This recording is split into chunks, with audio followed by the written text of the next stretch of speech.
Salut, salut tout le monde, j'espère que vous allez bien. Euh, donc, comme je vous ai dit, bientôt je vais revenir avec une vidéo un peu décryptage.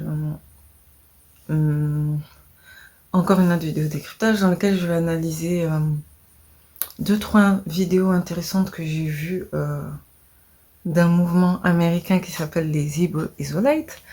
Donc en fait, ce sont des Noirs américains qui utilisent la Bible, qui étudient la Bible et qui ont découvert pas mal de choses dans la Bible et tout. Enfin, vous savez, en Amérique, surtout les Noirs américains, ils ont créé beaucoup de groupes, d'organisations. Et certaines sont des sectes, mais il y en a aussi qui sont des sectes assez extrêmes, on va dire. Mais il y en a aussi qui sont vraiment intéressants et vraiment, il y a des organisations qui sont vraiment intéressantes dans lesquelles ils ont fait des recherches par rapport aux écrits saints, vous savez, la Bible, le Coran, et l'histoire des Noirs de manière générale, que ce soit en Afrique ou dans la diaspora. Et désolé, je sais que voilà, il y a des gens qui connaissent pas, mais c'est pas grave, j'ai envie de partager parce que bon, comme je comprends plus ou moins bien l'anglais, j'ai compris pas mal de choses et je pense que ça va être un peu long malheureusement, donc voilà. Je vais bien prendre le temps de le faire et parce que j'ai envie, surtout le thème, j'ai envie de décrypter des vidéos sur le thème de l'esclavage. Une bonne fois pour toutes pour donner, pour dire ce que j'ai compris par rapport à ça, parce que je vois que ce débat à chaque fois il revient. Est-ce qu'il y a des Noirs qui ont vendu des Noirs comment ça s'est passé, à quelle tribu, nanana. Bon, après je sais pas si je vais rentrer dans le détail par rapport aux tribus, aux peuples, tout ça, mais je vais essayer d'analyser une vidéo sur ça. Je vais essayer d'analyser une autre vidéo qu'ils ont fait sur la 3e guerre mondiale, vous savez, je pense que vous en avez entendu parler. Il y a beaucoup de théories complotistes, ou même dans les livres saints, on dit que peut-être bientôt il y aura une 3e guerre mondiale. Ça fait peur, mais c'est vrai malheureusement. Et une autre vidéo aussi sur... Je sais pas. Non. Je crois que c'est 2 thèmes. Voilà, que c'est 2 thèmes. Et ces 2 thèmes, c'est déjà assez, assez complexe, donc voilà. Parce que j'ai participé à un live de Jean Sobayo. Enfin, au début, je voulais pas, j'hésitais, mais bon, je suis montée quand même, c'était samedi... Non, c'est pas samedi. Dimanche, vendredi soir, je crois, ouais, vendredi soir. Au début, je commentais juste comme ça, et moi, en général, quand je commente, c'est vraiment parce que je sens que je peux dire quelque chose d'intéressant par rapport à ce qui est dit. Mais sinon, j'avoue que c'est rare que je commente et tout. Voilà, en général, je préfère être discrète et écouter ce que les gens me disent. Et j'avoue que j'ai été frappée par la colère et la façon dont Calderon s'est imposé pendant le live. C'est quelqu'un que je voyais depuis un moment. Il dit qu'il est congolais de la RDC. Il dit qu'il a la cinquantaine.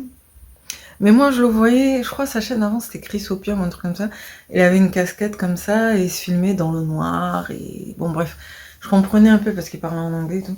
Bon, il a arrêté sa chaîne, mais des fois, je le vois un peu, c'est ça, en anglais et tout. Et lui, il met vraiment un point d'honneur par rapport au fait que, voilà, il y a une différence par rapport aux afro-descendants et aux Africains, tout ça. Et moi aussi, je le dis parfois, vite fait, pour le rappeler aux gens que n'oublions pas quand même que nous, on n'est pas vraiment enfin les Africains, moi je suis congolaise, RDC, angolaise, tout ça, on n'a pas vraiment vécu directement l'esclavage, enfin nos ancêtres n'ont pas vraiment vécu directement l'esclavage, eux ils ont vécu la colonisation, voilà, donc c'est notre forme d'asservissement on peut dire. Enfin, déjà, il y a eu plusieurs formes d'asservissement. Je vous avais dit, si vous voulez, on en reparlera. Il y avait la Namibie, il me semble que oui, en Afrique de l'Ouest, au niveau du Sénégal, tout ça, en Namibie, en Afrique du Sud, tout le monde le sait, aussi en Congo RDC aussi, même en Tanzanie aussi, au niveau de l'Afrique de l'Est aussi, au niveau de l'océan Indien aussi, là-bas aussi, il y a eu de l'esclavage aussi. Et il y a eu la traite au niveau avec le Maghreb aussi, tout ça. Bon. Mais je vais m'attarder plus par rapport à l'esclavage transatlantique, vous voyez. Et le lien qu'il y a avec les afrodescendants d'Amérique. Enfin, oui. d'Amérique, enfin les peuples métissés d'Amérique, parce qu'on oublie aussi l'Afrique du Sud, pardon, l'Amérique du Sud et les Caraïbes, voilà. Je vais essayer de parler de ça et de vous interpréter, et de vous traduire ce que j'ai compris d'après les audios des Evil the Light, parce que je suis, comment dire, je reconnais, enfin, moi en fait, j'aime bien écouter les Noirs américains, pourquoi? Parce qu'ils sont cash en fait, tu vois. Ils vont pas passer par quatre chemins, ils vont pas dire les choses de manière subliminale en fait, ils vont dire les choses de manière cash. Voilà, et c'est un gain de temps incroyable. Parce que nous, ici, ça fait une dizaine d'années qu'on est là. Ah nanana, ah nanana, ah nanana. Non, les Américains, ils n'ont pas le temps. Ils ont créé des chaînes sanitaires, House of Consciousness, nanana, que je suis de temps en temps. Et eux, ils ont débattu depuis longtemps sur tous ces thèmes-là. Et ils n'ont pas de tabou, en fait. Ils en ont parlé clairement et tout. Et nous, ici, je sais pas, t'as des gens, des fois, qui crient comme ça. Enfin, franchement, je comprends pas. Bon, encore, Anne-Sophie, je l'ai vue 2-3 fois, ça va.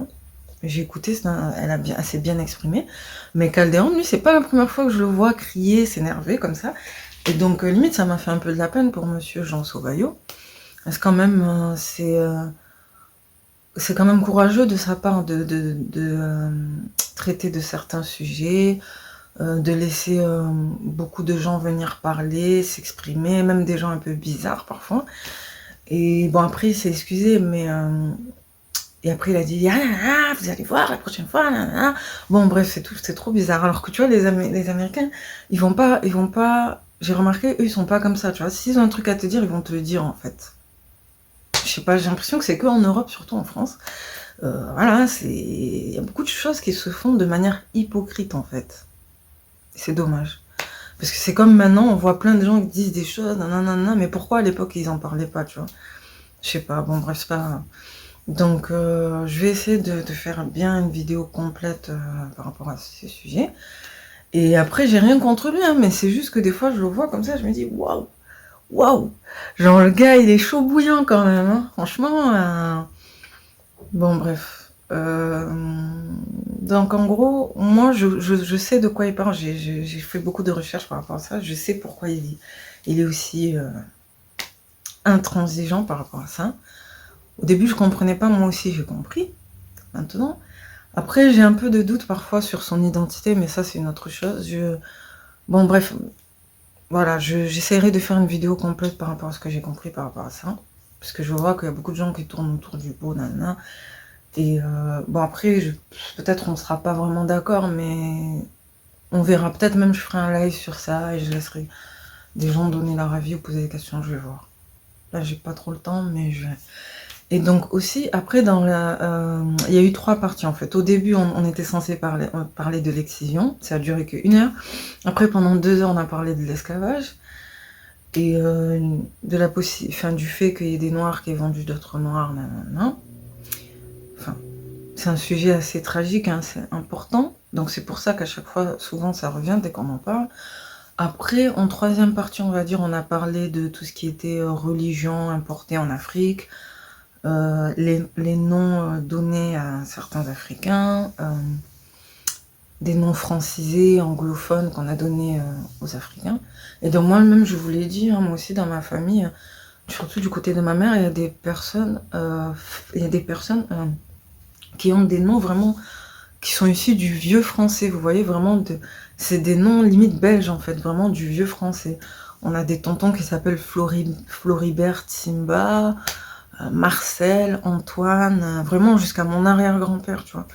Donc ça, moi aussi, ça m'a pas laissé indifférent, je me suis toujours posé la question. Donc j'ai écouté, mais je suis pas intervenue. Et oui, du côté de mon père aussi, j'ai oublié de dire que mon père, son nom c'est Monzon. Enfin, Monzon, vous savez, Monzon en portugais, espagnol, tout ça. Bon, bref. Au début, je pensais que c'était français, mais j'ai vu que non, apparemment c'est espagnol, portugais. Bon, bref.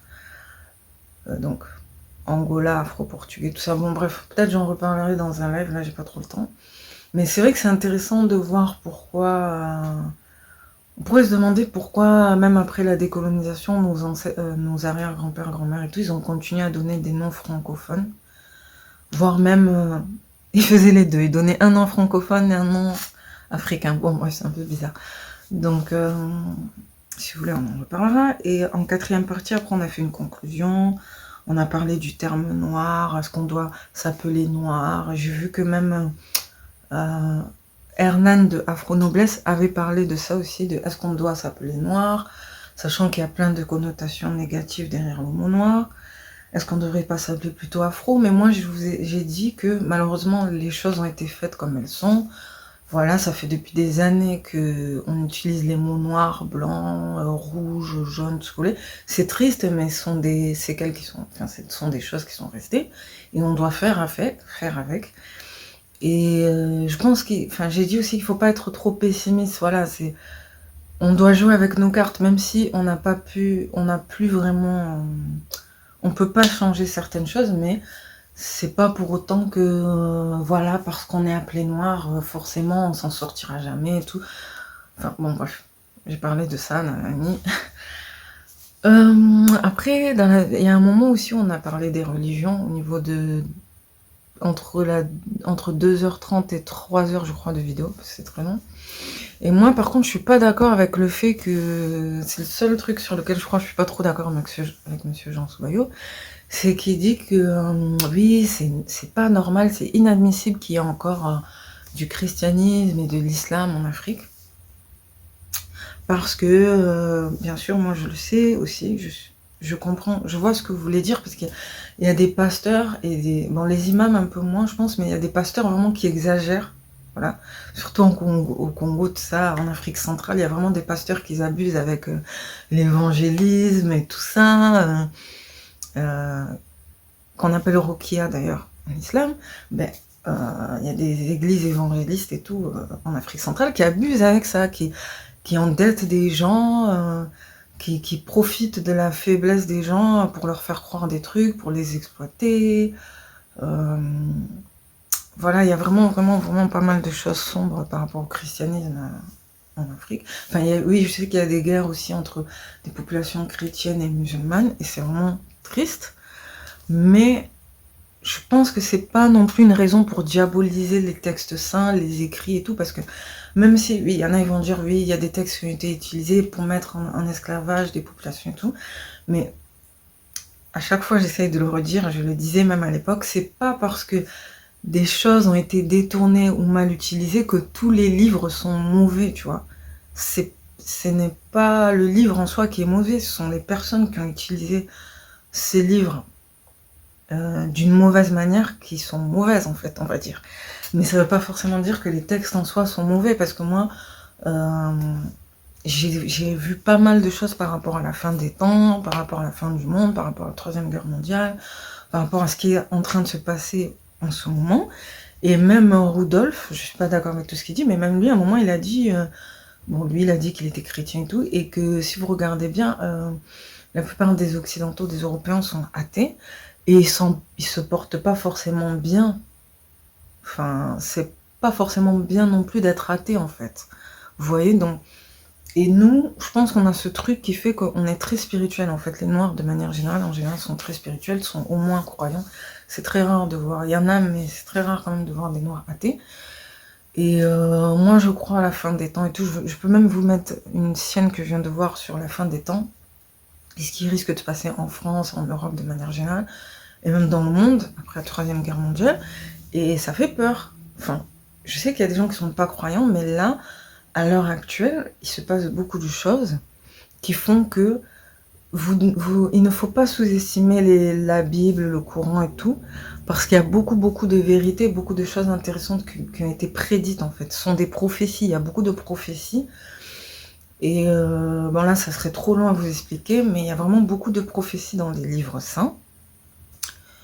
Et d'ailleurs que les Noirs américains, ils ont fait pas mal de recherches par rapport à ça, et je les remercie, je suis en admiration par rapport à ça, parce que même moi, ça m'a ouvert les yeux par rapport à plein de choses, et donc je vous en parlerai dans une autre vidéo, et enfin, il faut pas que les gens, ils diabolisent la Bible et l'islam à cause de ce qui s'est passé par le passé, parce qu'il y a pas mal de choses intéressantes, en fait, dans ces livres, si les gens prenaient le temps de voir.